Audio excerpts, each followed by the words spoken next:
Oke, kita jelajahi. Ada banyak sekali serat. Tak pilih beberapa, dan dari serat itu pun tak potong-potong. Ada yang tak ambil puisinya, ada yang tak ambil ajaran utamanya. Yang ini silahkan dicari bagi yang berminat. Syukur bisa jadi skripsi atau jadi tesis.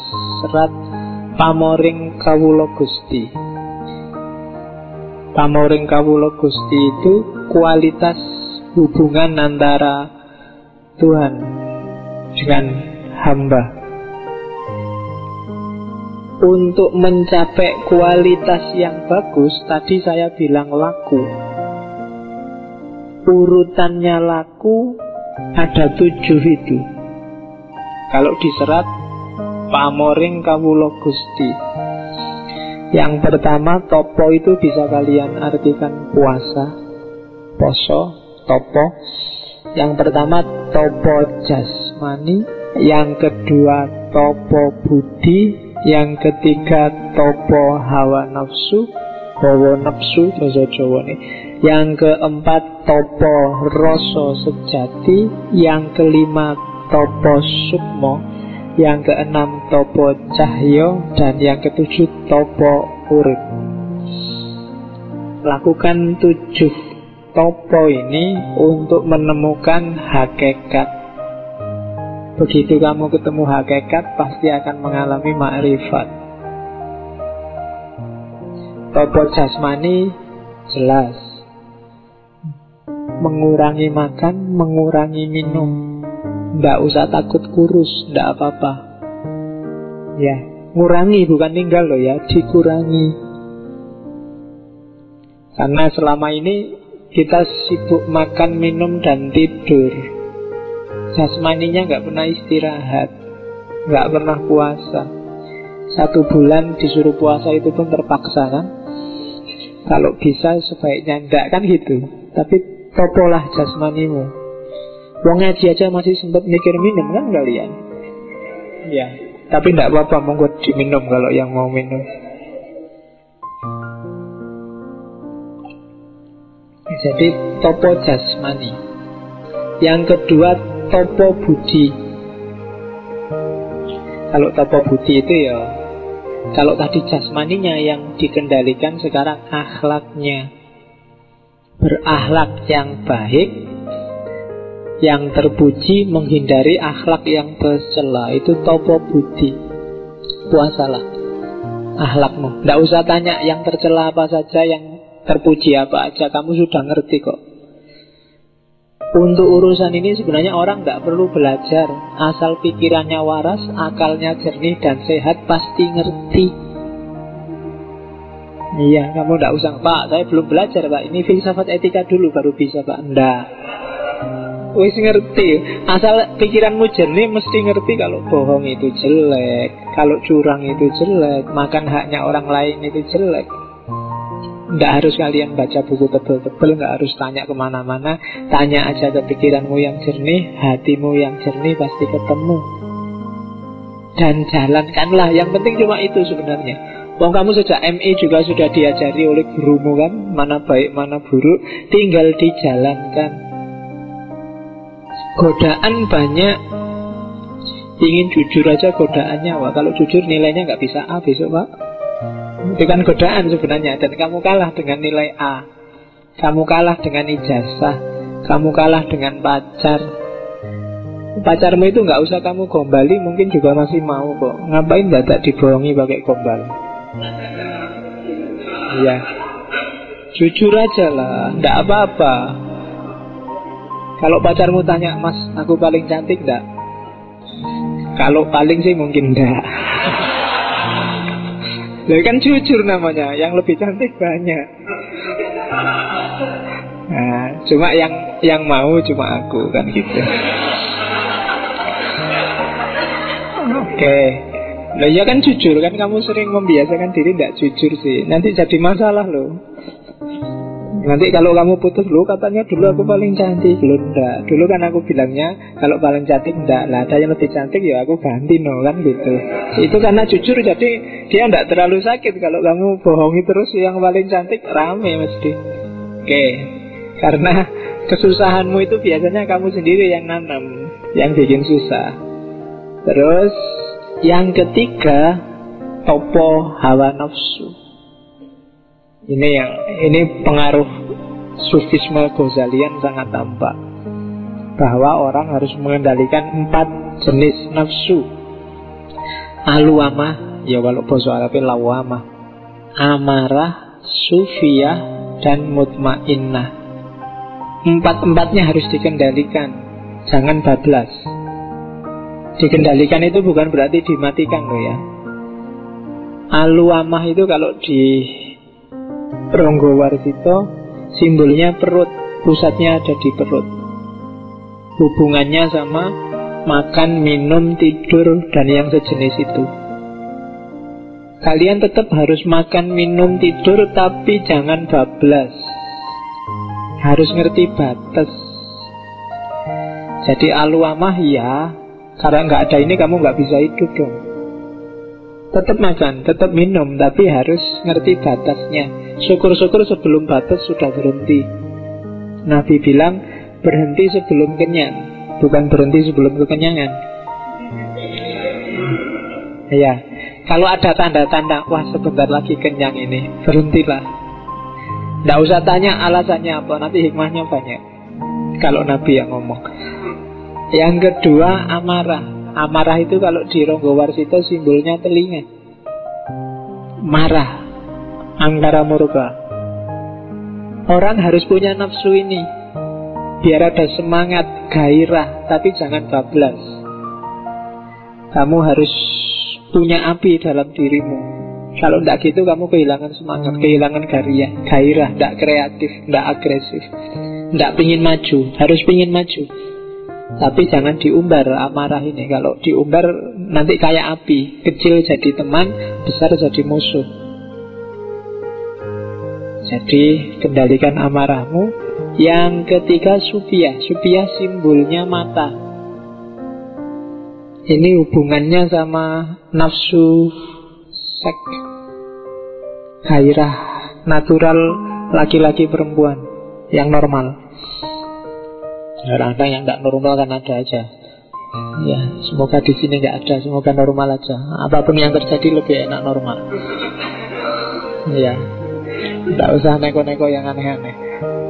Jadi supia harus lo ini, jangan kamu bertekad jadi pendeta nggak kawin, eman-eman. Loh ya kan, tidak boleh ada yang, tadi saya bilang tidak boleh ada yang mubadir. Kalau kamu tidak kawin ada yang mubadir nanti. Jadi harus dimanfaatkan, itu anugerahnya Allah. Cuma jangan bablas. Kalau bablas jadi perkara. Kamu harus ngerti batas. Jadi prinsipnya nafsu ini harus ngerti batas. Kapan harus maju, kapan harus mundur. Kamu harus ngerti mana yang boleh ditabrak, mana yang jangan ditabrak. Kalau yang jangan ditabrak kamu tabrak, pasti masalah. Percayalah.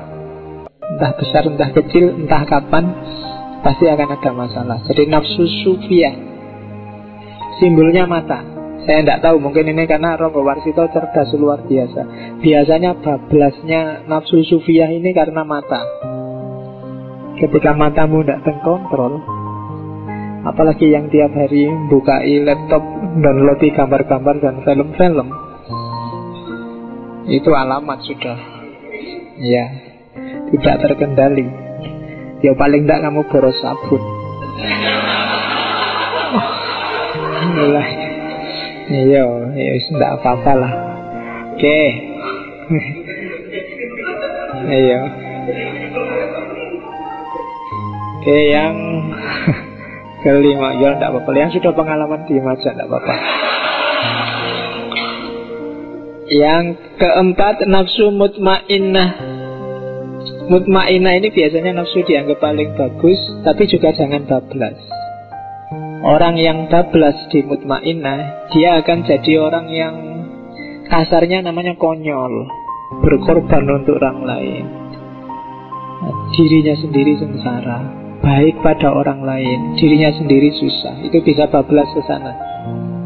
Baik hati, kalau kebablasan juga jelek. tidak mendidik, mencelakakan diri sendiri. Jadi nafsu mutmainnah bagus, tapi juga harus dikontrol. Kalau kamu punya uang 3.000, kalau mau sedekah ya 1.000 saja. Jangan buka dompet dikasih semua. Itu namanya tidak cerdas. Ya kan? Bablas itu namanya sudah. Ya sedekah ya sesuai kemampuan. Zakat aja cuma 2,5% kok, malah sedekah dikasih semua. Itu namanya tidak cerdas. Biasanya terus kamu jawab, loh nanti kan balasannya 10 kali lipat. Kamu mau sedekah apa dagang? Lah iya kan? Loh ya kalau kamu dagang mikir balasannya berapa kali lipat. Kalau mau sedekah ya tidak usah mikir balasan dong, harus ikhlas. Sebenarnya ini sangat sederhana, cuma kadang-kadang kamu kok ya masih ketipu. Jadi ya normal-normal aja lah, jangan konyol kalau bahasa ini. Sedekah ya sedekah, bantu orang ya bantu orang. Kalau ada orang nggak punya rumah, bantulah, jangan rumahmu dikasihkan, akhirnya kamu yang nggak punya rumah. Ya, jadi itu problem. Jadi itu namanya poso hawa nafsu. Jadi kontrol hawa yang ada dalam dirimu, baik yang di level alwamah, amarah, sufiyah maupun mutmainnah. Terus yang keempat, topo rasa sejati. Ini semacam sering-seringlah memusatkan perhatian pada Allah. Bawalah Allah kemana-mana, dalam kondisi apapun, untuk apapun. Ngaji gini bawalah Allah, ke warung juga bawalah Allah. Perhatianmu harus selalu ada pada dia. Kayak kamu sedang jatuh cinta itu loh. Lagi ngaji kayak gini, pacarku sedang ngapain ya kalau pas tak tinggal. Lagi di mall, wah ini kalau tak beli ini dia mesti pantas, dia mesti bagus. Lagi kuliah, ada yang ngambilin gak ya tak tinggal kuliah kayak gini. Jadi yang di pikiranmu kan dia terus, pacarmu terus. Nah, gantilah pacarmu itu dengan Allah. Sedang apapun saja, fokus perhatianmu hanya pada Allah, hanya pada Tuhan. Itu namanya topo rasa sejati. Rasamu hanya nyambungnya sama Allah. Passionmu kalau bahasanya anak sekarang itu hanya Allah. Yang tidak ada baunya Allah kamu tidak suka. Meskipun mungkin hasratmu mau ke situ, tapi Allah nggak suka yang begitu. Sama kayak kamu mau beli baju, beli jaket, terus kalau aku pakai kayak gini pacarku nggak suka, enggak. Itu namanya topo rasa, tapi yang sejati. Dan yang sejati hanya Allah. Yang kelima, topo sukmo. Kalau topo sukmo itu membersihkan batin, menjernihkan hati, terus hidup harmonis dengan orang lain dan dengan sesama. Jadi gimana caranya kamu harmonis, tidak menang-menangan, tidak juga jadi kalah-kalahan, tidak zoliman au mazluman, tidak zolim, tidak juga diam saja kalau dizolimi. Hidup yang harmonis. Kita bagian dari alam semesta, tapi juga jadi khalifahnya alam semesta. Menyeimbangkan kedudukan sebagai hambanya Allah, tapi juga sekaligus wakilnya Allah di muka bumi. Itu topo sukmo. Jadi hidup yang seimbang. Kita hamba sekaligus penguasa di level kita, karena kita wakilnya Allah. Jadi tulus ikhlas, batin jernih, harmonis. Yang keenam, topo cahyo. Ini levelnya lebih tinggi lagi. Begitu nyampe di level topo cahyo, semua kilauan dunia sudah nggak nyantol lagi di batin kita. Saking cintanya kita sama Allah. Jadi segala cahaya duniawi tidak lagi menarik buat kita. Satu-satunya yang menarik hanya Allah. Dan puncaknya adalah topo urip. Ketika hidup kita 100% sepenuhnya kita pasrahkan pada Allah. Bahkan di level beberapa sufi yang filosofis sampai aku hilang, yang ada hanya Allah. Sehingga kadang-kadang tercetus satu hat ana al-haq, akulah Allah, karena aku yang manusia itu sebenarnya tidak ada. Aku ada itu tidak ada, yang ada aku Allah. Dan itu level paling tinggi, namanya topo urip. Semakin tinggi kualitas kita, ya pamor ring kawula Gusti semakin bercahaya. Pamor itu kan semacam ada cahayanya. Semakin level kita naik, ya semakin cahayanya terang. Jadi kalau kita hanya bisa topo jasmani, ya cahayanya mungkin tidak terlalu terang. Topo budi lebih terang, topo hawa nafsu lebih terang lagi, terus sampai level paling puncak topo urip. Ketika topo urip, yang tersisa hanya cahayanya saja.